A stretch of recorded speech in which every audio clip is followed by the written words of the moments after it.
Kebijakan bebas visa yang dikeluarkan pemerintah ke sejumlah negara di dunia harus dikaji lebih mendalam. Pasalnya, penerapan kebijakan ini tidak hanya berdampak positif terhadap perkembangan pariwisata di Indonesia, namun juga berdampak negatif.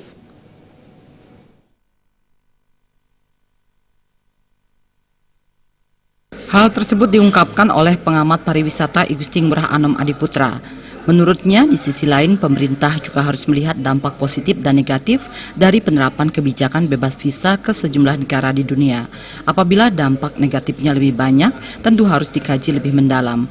Melihat kondisi seperti sekarang, di mana para wisatawan sangat bebas masuk ke Indonesia tanpa terkontrol. Hal ini juga berdampak terhadap masuknya tenaga kerja ilegal dan wisatawan yang tidak berkualitas.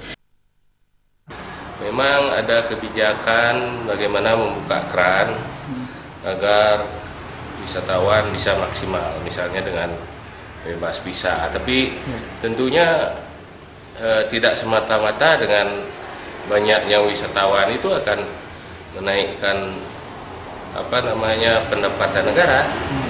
Di satu sisi memang kelihatan banyak, tapi yang perlu kita tanyakan, apakah yang datang itu yang berkualitas, apakah yang menguntungkan atau tidak. Justru merupakan potensi ancaman yang lain. Misalnya kan kita lihat sendiri, kita buktikan bahwa banyak sekali tenaga kerja asing yang ilegal kan itu. Pemerintah betul-betul harus mengkaji misalnya kebijakan bebas visa ini kan gitu, sejauh mana dampak positifnya dan negatifnya, apakah lebih banyak, kalau tidak sangat perlu dikaji.